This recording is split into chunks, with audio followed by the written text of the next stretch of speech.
I figured it was time to give a more full review to Armor Core 6 Fires of Rubicon now that I've played through the game twice and I'm halfway through the last playthrough to get the final ending, the die is cast.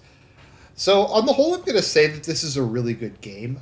I think the thing that surprised me the most about this was how good the story and character writing is. FromSoft games, at least the ones that I played, which is Demon Souls, the Dark Souls games, and Elden Ring, tend to be very plot driven, in my opinion. That is, there's some overarching things going on, like the fading of the flames, some sort of war, and all the action is very much driven by that.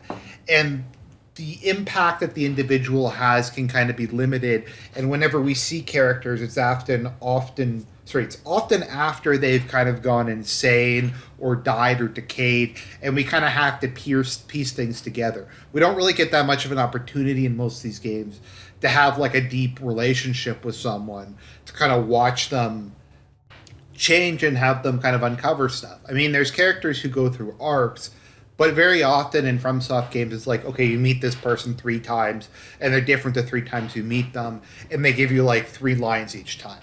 This game is not like that at all. The characters in Armor Core 6 have a lot of personality. They get a lot of screen time. And for a game in which you never see anybody's face in it, you very quickly learn to say, okay, I recognize this person. This is who they remind me of. This is their personality. And they become not just call signs, but they do become very much like real people, like real characters. And as you're going through it, you'll find there's like some people you like, some people you don't like, and I thought they did a very good job of dealing with the game. I think another thing is that FromSoft did a really good job when it came to the characters of kind of subverting expectations. That pretty much no one in this game is what they first appear to be. So I'm going to talk about just maybe 2 of my favorite characters that I think really kind of summarize how good the writing is in this, particularly the dialogue writing. So the person who Raven's working for is Handler Walter. And initially Handler Walter comes across as being this cold, uncaring mercenary boss who only cares about money. He's like, you're here to make a buck, we're here to rape this planet, to take its coral, to get money out of the out of the corporations. You're a soulless, aimless mercenary, Raven. Just do whatever I tell you to do. You're going to like it. And maybe if you get through this in one piece, I'll let you have an operation to become normal again. And he calls you his dog, and he's just a kind of a massive dick to you. But it becomes very clear early on that there's more to Walter than that. He will express genuine concern for you, telling you to rest up. If people like start screwing with you or insulting you, he will come to your defense. And kind of the more you get to know him, Walter is kind of ironically like almost a Disney power of friendship guy. Because he talks about his friends a lot, like his last words in the Liberator of Rubicon ending, where he's like facing you in a duel to the death, and he hears Air's voice. He's like, 621, you found a friend. And then he's just like, it's just this big moment. Like, he sounds like he's this like amoral sociopathic mercenary leader who smokes 5 packs of cigarettes a day, but he's actually like this power of friendship, really solid dude who does try to look out for you in his own way and does have very deeply held moral convictions that are fundamentally non-selfish. Another, I think, really well-written character is Michigan. Now, Michigan comes across as a mixture of Hartman from Metal Jacket and Lieutenant Colonel Kilgore from Apocalypse Now. Surface, he looks like a complete clown, some ex-military guy who has an ego the size of a planet. But something I liked when I was rewatching Apocalypse Now, and it's something that they put into this, is Willard does say in Apocalypse Now, even if Kilgore is kind of reckless and does blow a lot of stuff up, he genuinely is a father to his men. He genuinely does try to not put them into bad situations. He does his best to get them creature comforts like beer and steaks. He tries to get the music, tries to do all kinds of like nice stuff for them. And Michigan's very much like that. He'll call his troops maggots, he'll insult them, he'll make fun of them. But when you like start getting into it more and more, a lot of the guys are like losers or ex-criminals that he's kind of picked up and brought into his regiment. He's like, look, you're going to get off the street. I'm going to whip you into gear. You're going to become a mercenary in my outfit, and you're going to make something out of yourself. And when you have the mission, which is really tragic, where you have to basically fight him to his death, all of his men, like, none of them run away. They're all like, he's like, guys, we're probably going to die here. And they're like, ready to die with you, sir.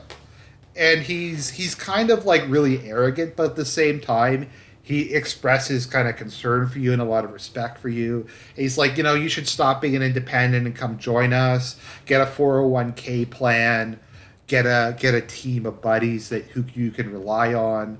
I don't want like you're too skilled and you're too solid a dude to just die in a ditch like the rest of the independent mercenaries. And I really like that is that these characters, no one really is exactly who they appear on the surface, but it's not like a gotcha thing. It's just something you kind of figure out over time. And I appreciate that they took the time to develop these things, that they didn't rush it. They took, like, we didn't do what we have in like the Souls games where a person has one line of dialogue and then you fight them and it's over. You'll kind of go back and forth between different characters over the various parts of the game. Another thing that I like is this reminds me of two of my all-time favorite video games, MechWarrior Mercenaries and Robotech Battlecry. Robotech Battlecry more in terms of the gameplay, but something I liked about MechWarrior Mercenaries was because you were an independent mercenary, literally every mission you would be fighting someone different. And it's like that in this game. Some missions you'll fight the Rubicon Liberation Front. Sometimes you'll be working for a corporation. Sometimes you'll be fighting against the corporations. Basically, whoever pays you. And it's kind of to the point where it's funny. Like in one mission, the Rubicon Liberation Front will just bribe you to switch sides halfway through the mission. And just the sheer like amoral nature of being a mercenary is pretty fun. The core plot itself is actually quite good. It took me kind of a while and I had to watch some lore videos. I think this is probably the most straightforward and self-contained story FromSoft has told, wherein I think some of it's subtle and you probably will have to play through the game a couple of times, but the core plot involving Coral, humanity's evolution, the motivations of the various characters, how they react to this possible kind of post-human era, is pretty straightforward. It just takes a while to kind of get a hang of. But like more so than like with Elden Ring, I can watch like 10 lore videos and still not get some of the fundamentals. With this game, I could watch 3 or 4 lore videos and I could go, yeah, I remember that, I remember that, I remember that. Okay, I see how it all fits together now. This all makes sense. And as far as having like a coherent, self-contained narrative, I think this is a big step forward compared to some of the other stuff that they did. So I think if I'm going to say in terms of storytelling, voice acting, characterization, cutscenes, that kind of thing, I do think they did an amazing job on this. This is a much more, I think, polished and tightly put together project in terms of that, and maybe that's just because it's mission based than their other games. So that is the best part, I think, about this game. Now, the gameplay, I keep going back and forth on whether this game is easy, hard, unfair, fair, whatever. I'm just going to say that the difficulty is very schizophrenic. It can, within the same level, go from being super easy to brutally difficult within the span of a couple seconds. And the boss fights will range from being like jokes to being just utterly brutal. I think the issue is, so the first time I played the game, I didn't realize that you got upgrades for doing arena. So I didn't actually play arena the first time I played the game. The second playthrough, I did all the arena quests and got all the upgrades, and apparently that helped a lot. So the game got a lot easier because I went from having none of the OSs to it maxed out, and that helped out my damage and armor and stuff. But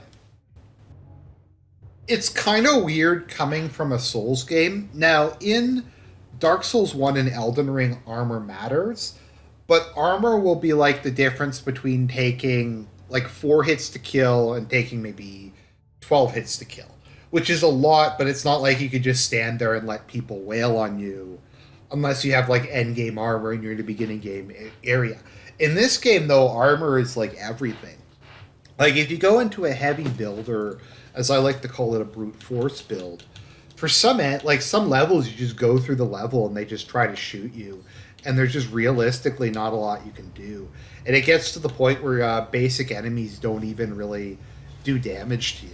And I notice sometimes if I'm playing through a level like with my Crusher build, or what are some of my other heavy builds, the mech design is really fun. I think some pretty cool looking mechs. Like one of some of my heavier builds, I go through the level and barely use repair kits. And I find that very much with bosses, where sometimes if you switch up your build a little against a boss, you just go from getting completely blown out to utterly devastating them with very little trouble. Actually, I especially like this one. So I tried to do the Phyrexian colors, like I called this one Norn's Chosen. I really like the Ibis set, except for the head. But the difficulty I find is just very schizophrenic. Like sometimes it's very easy, sometimes it's very difficult. Sometimes you have to switch up your build.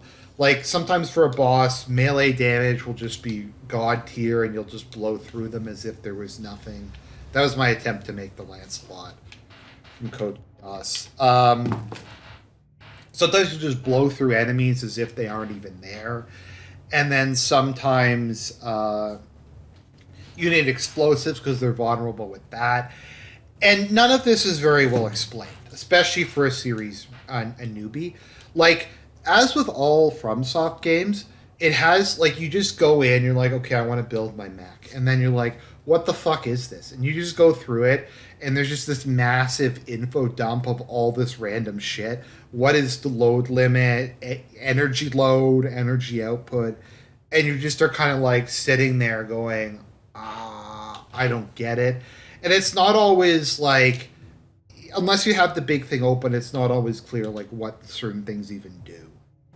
And it's a lot of these numbers are just very abstract, and it can be kind of difficult because you're presented with so much choice and you don't really have any sense of proportion as to what means what.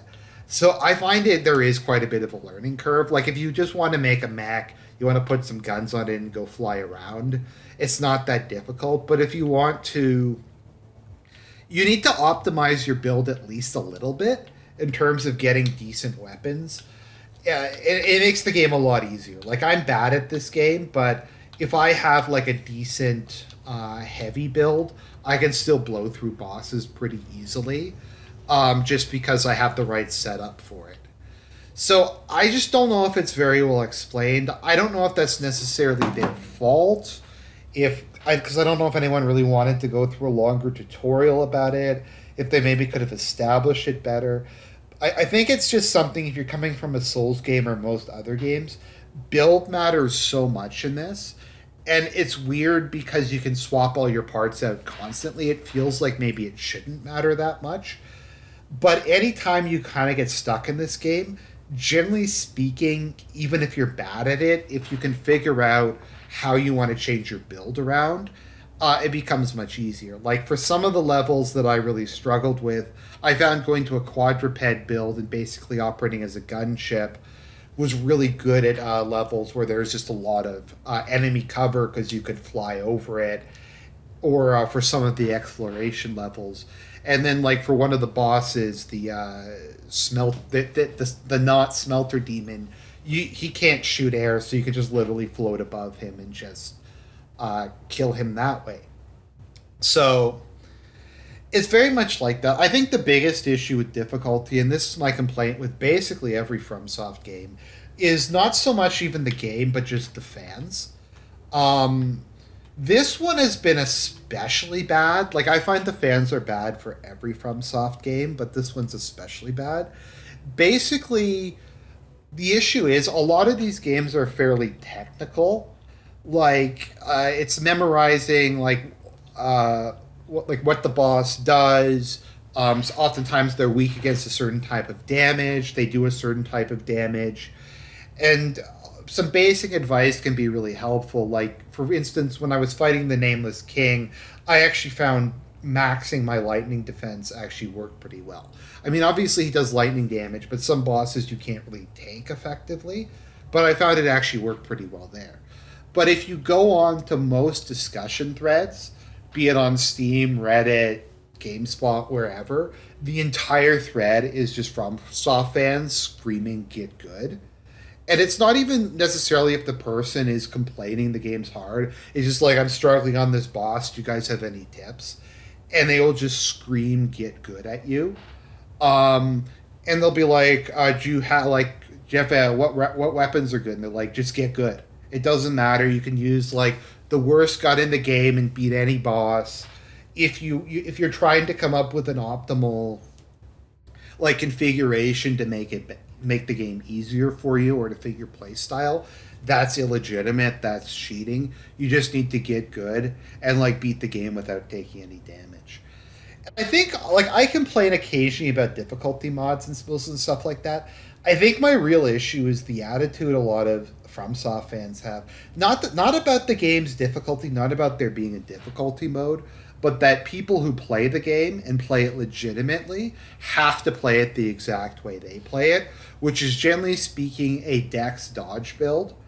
And if they do not play it that way and they use other features that are within the game, it's illegitimate and they're filthy casuals, and these features should be removed. So, like, I know a big one is if you use summons in any of the Souls games, you didn't beat the game legitimately, you're a cheater. Even though FromSoft put it into the game, even though it's an integral part of it and you can use it if you want without hacking and it doesn't impact your achievements, it's still illegitimate. Another one is if you use certain weapons that are considered overpowered, that's illegitimate. You can only beat the game using certain weapons. It's interesting because they will defend when FromSoft is like obviously screws up like with poise and say it's part of their artistic vision. You can't criticize their vision. You can't ask them to nerf bosses or to make it easier. But if there's weapons that they feel are making the game too accessible, they'll ask people to nerf them. Like, I got really irritated. So some of the weapons in this game were just really good. Zimmerman shotgun was one. The stun missile launchers, the songbirds. There was a bunch of kinetic weapons that a lot of people were using because they were really, really good. They did a lot of stun damage, they did a lot of direct damage, and a lot of people who were maybe not good enough to play like full-on dodge builds or something more sophisticated just found they could get through the game by cheesing bosses using it. And I mean, that's always been a thing in FromSoft games, is the game is in a lot of ways unfair and you're supposed to cheese it. You're supposed to figure out, oh, the boss doesn't attack you from here, or they have a blind spot there, or this weapon randomly does extra damage. And the response from the community was like that you weren't allowed to use like the Zimmermans, you weren't allowed to use any of these really good weapons. If you used them, it means you didn't play the game legitimately. People called it a crutch. They said you were pussy for using them. And they basically bitched to FromSoft until FromSoft just nerfed them and nerfed heavy builds because they have to balance the game around PvP for some reason. Now, I've never played PvP in any of these games. I don't understand why single player would be balanced around PvP. Apparently in Elden Ring they separated them. I just think the experiences are too different, and what works in one won't necessarily work in the other. So I don't get why like a bunch of people were bitching that some weapons were good in PvP. That meant they had to be nerfed in single player. And if you look at like the response threads to the patches, it's almost entirely just, haha, now people won't be able to play this game because they can't use their favorite weapon. And I really hate that attitude because to me, like, one of the things that FromSoft games are about is that freedom. Like, you can do something a little bit weird. If you want to be a spearman and fight from range, that's cool. If you want to be an archer, you want to be like use a two-handed sword, to use a sword and shield, to be like a dex character with a rapier, to be some combination. There's always just a ton of stuff you can do. And some people just gravitate towards a certain style or a certain way of playing, and they're just better at it. And I don't like it when people say, look, you are allowed to play the game in one of the ways that you're allowed to play it. You have to play it a specific way. And a lot of the time, like I said, people aren't even necessarily complaining. They're just like, do you have any advice for fighting this boss? And they'll be like, just get good. Like, it's not even, oh, he has a shield. Like, I think with Bolteus, you have to use the pulse guns to take his shield down. They won't even say that. They'll just say, get good, noob. This game is easy. This game is, like, you shouldn't be asking questions. And it's like, once again, I've come around a bit. I get the gatekeeping if they don't want them to completely redesign things to put it in easy mode or to make it more casual. But I don't see how that applies to decisions FromSoft made when they created the game, and why like people who play it and bought a certain game have to be punished for playing it in like what I would consider to be a legitimate way.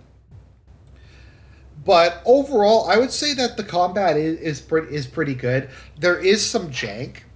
I find the targeting system is like meh in this game. It sometimes works, it sometimes doesn't.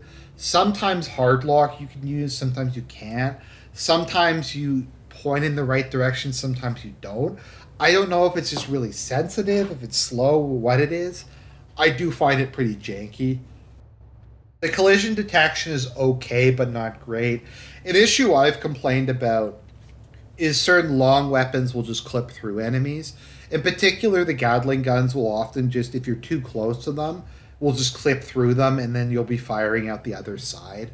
Which I get it. Like, a lot of this is probably just because it's hard to do a full three-dimensional, rapid, like, fire, quickly moving mech game.